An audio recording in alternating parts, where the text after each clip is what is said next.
America के राष्ट्रपति Donald Trump निहायत बदतमीज हो गए हैं और ये बात मैं मर्यादा के दायरे से बाहर जाकर कह रहा हूं, लेकिन सच्चाई यही है। किसी भी देश का शासनाध्यक्ष या राष्ट्राध्यक्ष अमेरिका की यात्रा पर जाने से बचेगा। इस बात का डर हो गया है कि अमेरिकी राष्ट्रपति सार्वजनिक रूप से मीडिया के सामने कब क्या कहने लगे करने लगे कोई नहीं जानता है।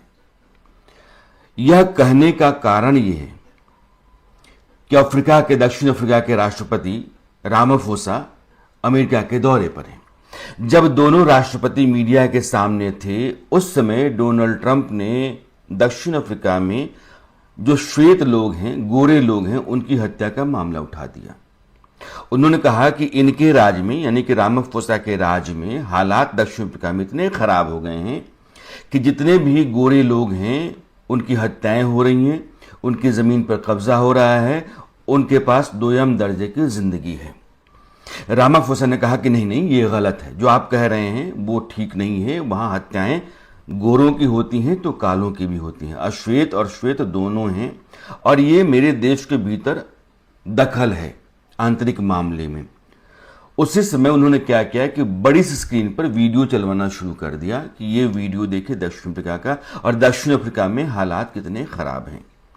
एक देश का राष्ट्रपति आपके यहां मेहमान के तौर पर आया हुआ है, आपने उसको घर में बिठाया हुआ है, आपके देश का मीडिया, अंतर्राष्ट्रीय मीडिया सामने है, और आप एक बड़ी सी वॉल पे वीडियो डाल करते हैं कि ये देखिए इतने हालात खराब हैं दक्षिण अफ्रीका में इनकी सरकार। जाहिर है इससे ज्यादा बदसलूकी, बदतमीजी, और मैं सही शब्दों का इस्तेमाल कर रहा हूं, ये अमर्यादित अभद्र व्यवहार है, लेकिन ये शब्द उतने भी मुझे मुफीद नहीं लग रहे हैं, ठीक नहीं लग रहे हैं। तो निहायत बदतमीज किस्म का बर्ताव डोनाल्ड ट्रंप ने किया। फिर उन्होंने कहा कि यह वीडियो मेरे देश का है कि नहीं है, क्योंकि मैंने कभी नहीं देखा है, इसको मुझे चेक कराना पड़ेगा। ये मेरे देश का नहीं भी हो सकता है। वैसे भी मैं आपको विमान नहीं दे सकता।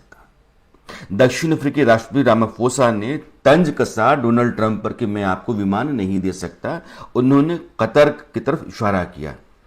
कतर जो अरब का देश है, उसने रॉयल विमान डोनाल्ड ट्रंप को गिफ्ट किया, और दोनों देशों के बीच में जो रिश्ते आज की तारीख में थोड़े बेहतर दिखते हैं, उन्होंने कहा कि मैं आपके साथ उस तरह का रिश्ता रख ही नहीं सकता जिस तरह से कतर के साथ है, क्योंकि वहां से तो आपको विमान आया है।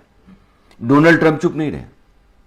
आप समझिए, मेहमान है, वो आपके घर के भीतर बैठा हुआ है और आपसे उम्मीद कर रहा है कि आप उसके घर के भीतर के मामलों में दखल ना दें। तो जब उन्होंने कहा कि मैं आपको नहीं दे सकता हूं जहाज, तो ट्रंप ने कहा कि आप दे ही नहीं सकते, काश कि आपके पास होता तो मैं ले लेता। दक्षिण अफ्रीका और अमेरिका के संबंध बहुत पहले से खराब हैं, और रामाफोसा की यात्रा दोनों देशों के बीच में संबंधों को बेहतर करने का प्रयास मानी जाती रही।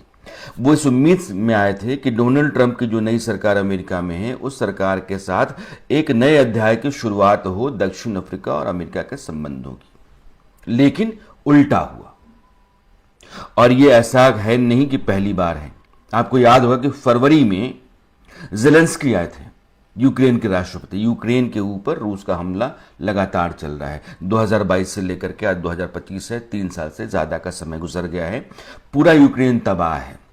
यूक्रेन को नेटो का समर्थन है, नेटो के देश समर्थन देते हैं, और नेटो देशों की अगुवाई कौन करता है? अमेरिका करता है।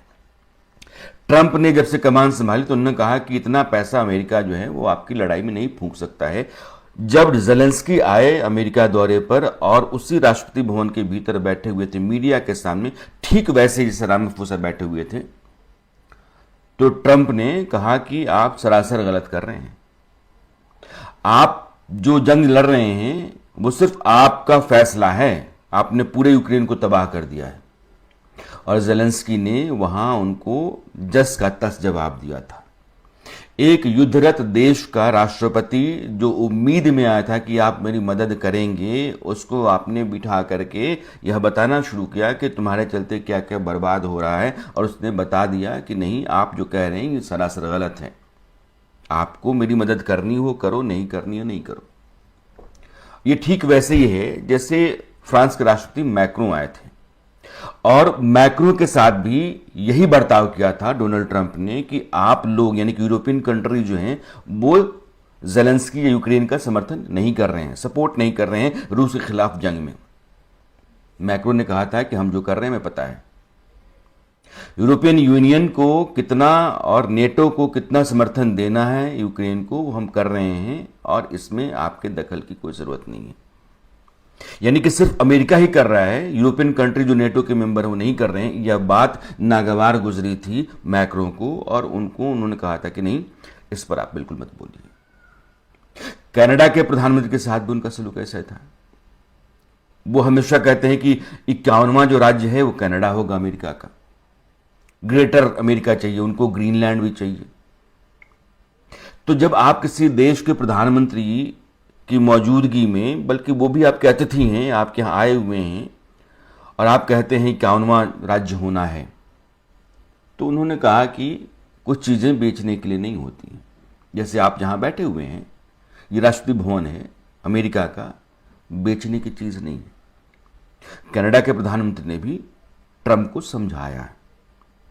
और ट्रंप का जो बड़बोलापन है, बड़बोलापन ये नहीं, मैं आता हूं उस पर भी, लेकिन यह जो बदतमीजी है, बदसलूकी है, बदजुबानी है, वो हद से आगे बढ़ चली है। इसलिए मैंने कहा कि किसी भी देश का प्रधानमंत्री हो, राष्ट्रपति हो, वो अमेरिका जाने से पहले 100 बार सोचेगा कि यह आदमी पता नहीं कब क्या करेगा। हमारे विदेश मंत्री एस जयशंकर ने ट्रंप को सही तरीके से समझाया है। यूरोप की यात्रा पर हैं और नेदरलैंड्स में मीडिया ने पूछा कि अमेरिका ने भारत पाकिस्तान के बीच जो युद्ध विराम हुआ उसमें कितना रोल निभाया। ट्रंप ने कहा कुछ नहीं, माफ कीजिए जयशंकर ने, कि ट्रंप की कोई भूमिका है ही नहीं। भारत ने युद्ध रोका पाकिस्तान के कहने पर, पाकिस्तान की तरफ से फोन आया था और जिस तरीके से एक जिम्मेदार जवाबदेह देश के नाते भारत ने बाकी सभी बड़े देशों को बताया था, कई देशों को बताया था, अमेरिका है, चीन है, सऊदी अरब है, इस तरह के बहुत सारे देश हैं जिनको बताया गया था कि पाकिस्तान के साथ जो जंग चल रही है उसमें पाकिस्तान की तरफ से ऐसे ऐसे आता है। और जब भी युद्ध चल रहा होता है या युद्ध के हालात बन रहे होते हैं, उस समय आप सभी कूटनीतिक राजनयिक मोर्चे या दरवाजे होते हैं खोल के रखते हैं। तो लाजमी है कि जब हम किसी देश के ऊपर जंग के साथ चढ़े पड़े हैं, हमने वहां आतंकवादी जो कैंप्स थे, उनके हेडक्वार्टर्स थे, बमबारी की, उसके बाद वो देश पलट करके आता है हमारे यह कहने के बावजूद कि हमने ना तो तुम्हारे नागरिकों को टारगेट किया, ना तुम्हारे आर्मी, एयरफोर्स या नेवी के किसी भी इंस्टॉलेशन को, इसलिए तुम दूर रहो, ये युद्ध नहीं है। फिर भी अगर पाकिस्तान पलट के आता है तो हमको जाकर के जवाब देना पड़ा। पाकिस्तान ने कहा कि हम यह युद्ध रोकना चाहते हैं, गोलीबारी बंद करना चाहते हैं। तो जैसे वो जानकारी बाकी देशों को दी गई थी वैसे अमेरिका को दी गई, लेकिन ये आदमी टपक करके आगे आ गया। हमारे यहां इस बात का ऐलान हो आर्मी के जरिए, उससे पहले ट्रंप ने ट्वीट कर दिया कि हमने बहुत मेहनत की अमेरिका पाकिस्तान के भारत और पाकिस्तान के बीच में सुलह कराने की और उसके लिए दोनों देश तैयार हो गए हैं। दोनों देशों का बहुत बहुत शुक्रिया, दोनों जिम्मेदार जवाबदेह देश हैं, दोनों बहुत मजबूत देश हैं, हमने बड़ी मेहनत की। जयशंकर ने कुछ मेहनत नहीं की, कोई रोल नहीं है। हमारे प्रधानमंत्री को देश को संबोधित करना था, उससे ठीक पहले आपने बाइट दे दी, बयान दे दिया मीडिया को, जबकि ना तो पाकिस्तान ने और ना ही भारत ने संबोधन में यह कहा कि अमेरिका के चलते यह दोनों देशों के बीच में युद्ध विराम हुआ है। यह सस्ता ही नहीं। तो जयशंकर ने यही कहा कि डोनाल्ड ट्रंप की, अमेरिका की इस युद्ध विराम में कोई भूमिका रही ही नहीं है। बस एक ही सच है कि पाकिस्तान की तरफ से फोन आया, युद्ध विराम की उन्होंने दरख्वास्त की, गुजारिश की, हमने मान लिया। अब बताइए कि अमेरिका का राष्ट्रपति अगर इस तरीके से ओछी हरकत करेगा, ये सस्ती लोकप्रियता के चक्कर में वो बड़े बड़े मामलों में ऐसी छोटी बात कहना शुरू कर देगा, तो अमेरिका का वजन कहां, अमेरिकी राष्ट्रपति की हैसियत क्या। डोनाल्ड ट्रंप के आने के बाद ये संभावनाएं थी कि दुनिया में एक अलग तरह का इक्वेशन तैयार होगा। ये जो बाईपोलर वर्ल्ड है, चाइना उठ रहा है, रूस के साथ यूक्रेन की जंग चल रही है, इसराइल और गाजा के बीच में जंग चल रही है, हालात बहुत नाजुक हैं। तो डोनाल्ड ट्रंप सबसे मिल करके ये स्थितियां सुलझाएंगे, क्योंकि चुनाव से पहले वो बार बार यूक्रेन रूस युद्ध को रोकने के लिए, इसराइल गाजा के भीतर घुसा हुआ है उसको बाहर करने के लिए कह रहे थे। दुनिया के बाकी हिस्सों में कह रहे थे कि नहीं, सब जगह जो है ना अमन होना चाहिए। लेकिन इस आदमी के आने के बाद जो टैरिफ वार इस आदमी ने छेड़ दिया, एक अलग तरह की जंग, एक अलग तरह का फसाद दुनिया में। उसके बाद जितने भी मेहमान आते हैं उनके साथ आपकी बदसलूकी शुरू हो जाती है। आप रामाफोसा से, ज़ेलेंस्की के साथ, मैक्रों के साथ आप लगातार यह करते रहें। आगे पता नहीं कौन कौन से मेहमान आपके यहाँ आएंगे, उनके साथ आप यही बर्ताव करेंगे। और जब कभी भी संगीन मामले हैं, नाजुक मामले हैं, युद्ध के हालात हैं, उसमें दो देश जो आपस में बात कर रहे हैं, तो फिर आप टपक गए कि हमने करा दिया। इतना बड़ा मुल्क है भारत, 140 करोड़ का देश है, उसका बहुत बड़ा बाजार है, वो अपने आप में आर्थिक रूप से, सामरिक रूप से एक बड़ी शक्ति है। उसको आप कहते हैं कि मैंने करा दिया।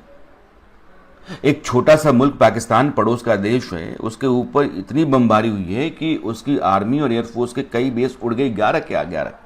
उसका एयर डिफेंस सिस्टम ध्वस्त हो गया, उसके पास लड़ने का कुव्वत नहीं बचा। अब वो अगर देश जंग से बाहर निकलना चाहता है और हमलों का सामना नहीं करना चाहता है और तबाही और बर्बादी नहीं झेलना चाहता है, तो भारत से कहता है, और हॉटलाइन है। जयशंकर ने कहा कि दोनों देशों के बीच में बातचीत के लिए हॉटलाइन है और बातचीत कभी भी हो सकती है। इसमें किसी तीसरे देश को आना ही नहीं है, उसकी गुंजाइश दिखती ही नहीं है। बातचीत हुई और हिंदुस्तान ने कहा कि ठीक है, हमने तो आपके ऊपर युद्ध नहीं लादा था, हमने तो केवल आतंकवादियों को मारा, मारने के बाद आपको बता दिया था कि हम युद्ध नहीं चाहते। लेकिन अगर आपकी ऐसी ही मंशा है और आप चाहते हैं कि भारत ने आतंकवादियों के ऊपर जो हमला किया उसके एवज में भारत के नागरिक ठिकानों पर और सैन्य ठिकानों पर आप हमला करेंगे, तो फिर आपको बताना पड़ जाएगा कि आपकी ताकत, आपकी हैसियत क्या है। और हमने ऐसा ही किया।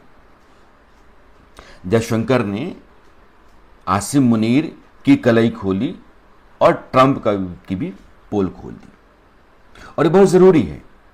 लेकिन मैं जैसे पहले कह रहा था कि रामाफोसा की जो यात्रा है, यह यात्रा किसी भी शासनाध्यक्ष की एक ऐसी यात्रा है जिसमें उसको फजीहत मिली, लेकिन फजीहत रामाफोसा की नहीं है। दुनिया में जो राजनयिक और कूटनीतिक संबंध होते हैं, उन संबंधों को देखने का जो तरीका है, उस नज़रिए से ट्रंप गलत हैं।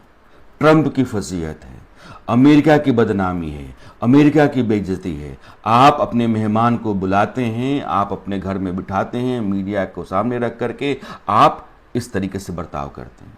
यह बंद कमरे में भी हो सकती है बात, और होती है। बायलैटरल डायलॉग्स जो होते हैं उसमें आप ये तमाम इश्यूज होते हैं, डिस्कस किए जाते हैं।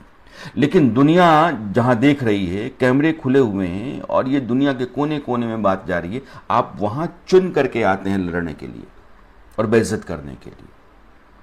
तो अब सनकी है ना भाई, आपको शऊर नहीं है एक राष्ट्रपति की तरह बर्ताव करने का, तो आपके साथ फिर बात किस बात की हो, और कोई क्यों जाकर के आपसे बेइज्जती मोले। और अमेरिका के भीतर, अमेरिका के जो लोग हैं, बुद्धिजीवी हैं, उनको बात समझ में आ रही है कि ये आदमी गलत कर रहा है, और अगर यही परिपाटी डाल दी गई, ऐसा ही है, तो अमेरिका से हर देश दूर हो जाएगा। और ये एक खतरनाक संकेत अमेरिकी राष्ट्रपति डोनाल्ड ट्रंप दे रहे हैं। उनको अपने बर्ताव में बदलाव लाना होगा, और खासकर जो व्हाइट हाउस के उनके सलाहकार हैं, उनको सोचना चाहिए कि वो राष्ट्रपति को किस तरीके से दुनिया के सामने रखना चाहते हैं। अगर डोनाल्ड ट्रंप को समझ में नहीं आ रहा है, तो उन सलाहकारों को बताना चाहिए कि अमेरिका है, ये अमेरिका के राष्ट्रपति हैं आप, यहाँ एक मर्यादा है, शिष्टाचार है, मिलने जुलने बोलने का एक सलीका है, शऊर है, ये सब एक दायरा बनाते हैं, उसी दायरे में आपको रहना होता है, और उसी में देश का और पद दोनों का सम्मान है। डोनाल्ड ट्रंप फिलहाल दोनों का अपमान कर रहे हैं, किसी मेहमान का नहीं, दोनों का अधिक। आज के लिए इतना ही। मेरी आपकी मुलाकात कल फिर होती है। नमस्कार।